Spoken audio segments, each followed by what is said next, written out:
E aí, pessoal? Tudo certo? Tudo beleza? Olha, confesso que a vontade de ter gravado uma videoaula antes foi grande. Só que o tempo, né, faz com que a gente fique atabalhoado. Mas enfim, vamos ver se a gente consegue dar conta de gravar pelo menos uma videoaula por mês, né? Pelo menos, né? Eu tenho adquirido algumas parafernálias aí e tem me ajudado um pouco mais aí com essa questão de videoaula, que é um desejo do meu coração. Enfim, o título da aula de hoje, pessoal, é a formação dos Estados Nacionais. A formação dos Estados Nacionais e dos países atuais. Eu quero dizer para você que esse é um tema muito importante na geografia e que você tem que estar preparado para ouvir, porque não é um tema assim tão tranquilo de entender, mas que você precisa aprender. Então eu quero começar dizendo para você que para formar os Estados Nacionais, né, os chamados países hoje, né, o Brasil é um país, certo? Mas no conceito ele é um Estado-nação, ele é um Estado nacional, assim como a China, assim como os Estados Unidos, enfim. Ao longo da história, vários foram os modos de produção que foram sendo instalados. E esses modos de produção, eles ajudaram ou frearam a criação de novos estados nacionais.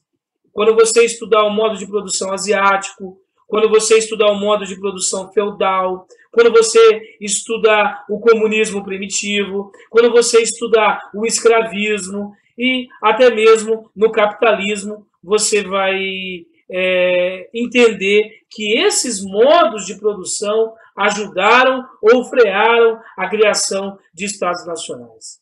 Território e mobilidade de fronteiras.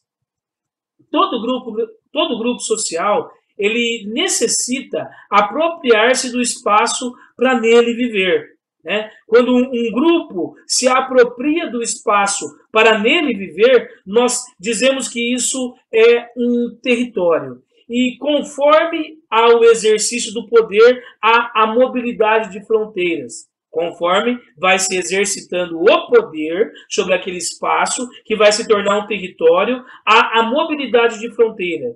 É assim que ocorreu com os impérios.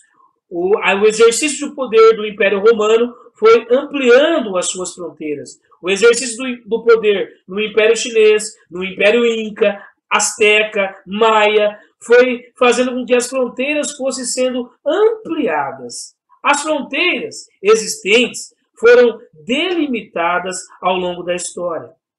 Todos os países que nós vemos atualmente, ele não surgiu por acaso. Ele não foi apenas um decreto.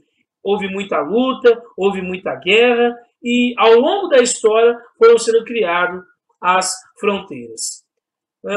Quando vocês estudarem a expansão dos impérios de Carlos Magno, as conquistas árabes, o Império Napoleônico, a Primeira, a Segunda Grande Guerra, esses fatos históricos contribuíram para a formação e criação dos Estados Nacionais. Então fique atento na aula de História quando tudo isso acontecer.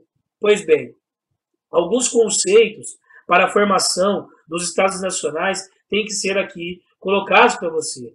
O primeiro conceito é o conceito de etnia. O que seria uma etnia?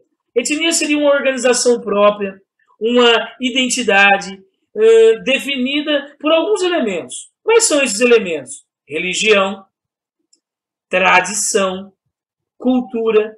Quando um grupo de pessoas tem religião, tradição, cultura, como por exemplo os indígenas, incas, astecas, maias, outros grupos, eles formam uma etnia.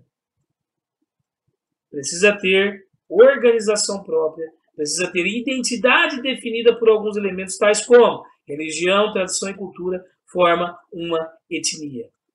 Raça. A raça, ela é bastante questionada por alguns, porque muitos dizem que não existe raça, a única raça existente é a raça humana, mas se nós formos considerar a raça, é necessário considerar aspectos biológicos, como, por exemplo, a cor da pele, o formato do crânio, a estatura, traços dos olhos, formato da boca, do nariz. Tudo isso constituiria uma raça, certo?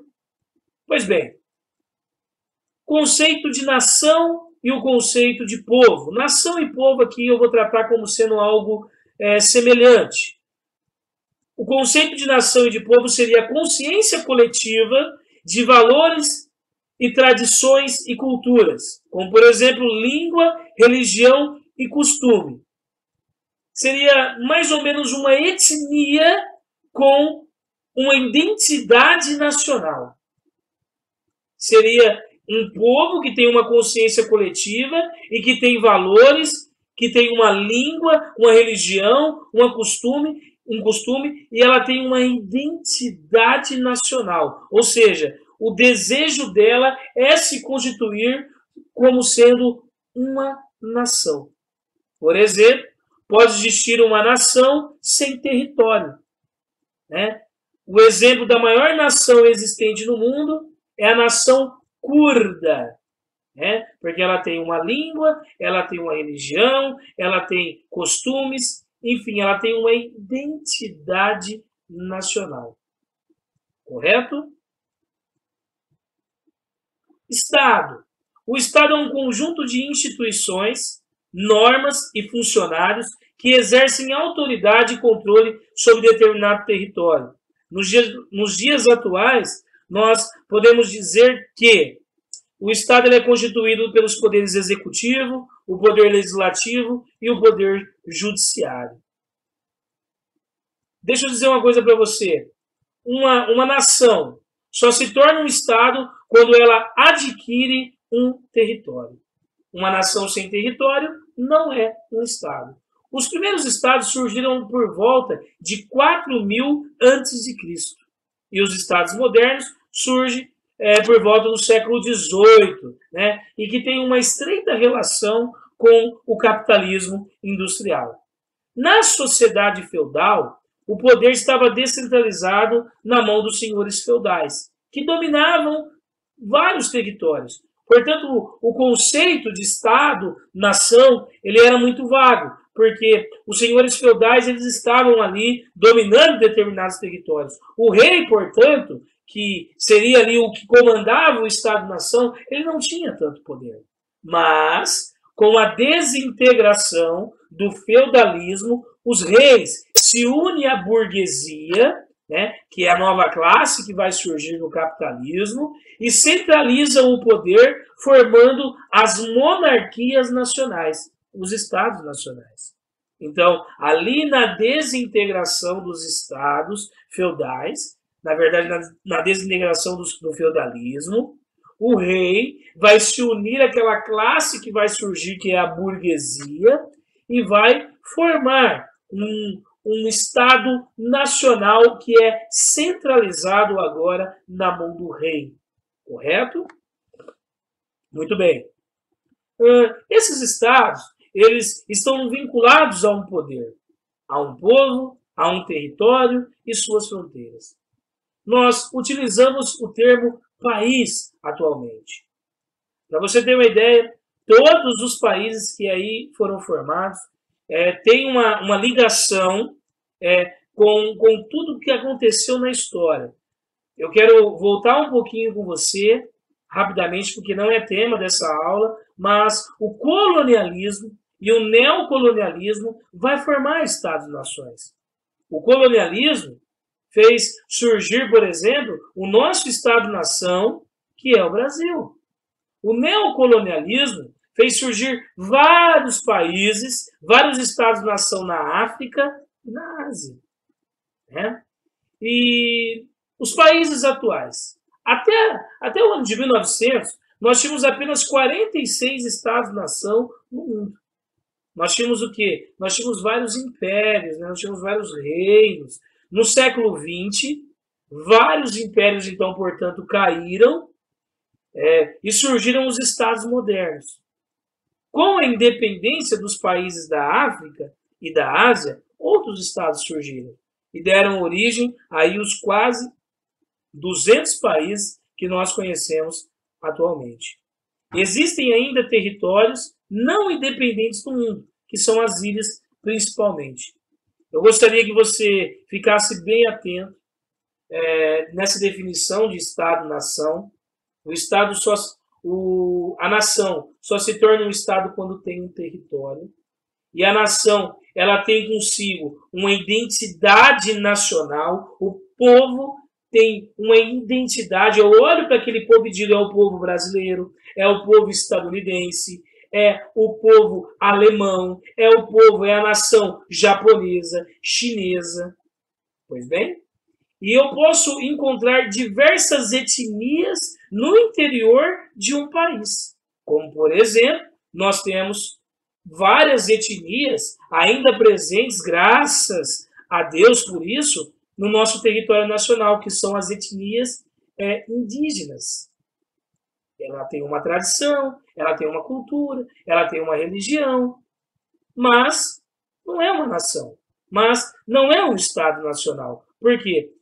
Eles não estão preocupados com identidade nacional, de pertencer, de se sentir, né, como uma nação. Não, eles querem ter ali os seus costumes preservados, eles querem ter ali a sua religião, a sua tradição respeitada por aqueles que um dia chegaram aqui no nosso território e, sem perguntar, invadiram ali, destruíram e dizimaram milhões de etnias aqui no nosso Brasil. E muito foi assim pelo mundo afora. Então eu quero que você tenha em mente e grave muito bem a diferença de etnia, a diferença de nação e de Estado-nação. Meus queridos, eu gostaria de pedir para você curtir aí essa videoaula, de você compartilhar nas suas redes sociais, Twitter, Facebook e outras redes. Avisar os colegas que existe lá um professor chamado Thiago Lira, que quer passar ali o seu conhecimento, né, via as novas tecnologias. Até a próxima, se Deus quiser.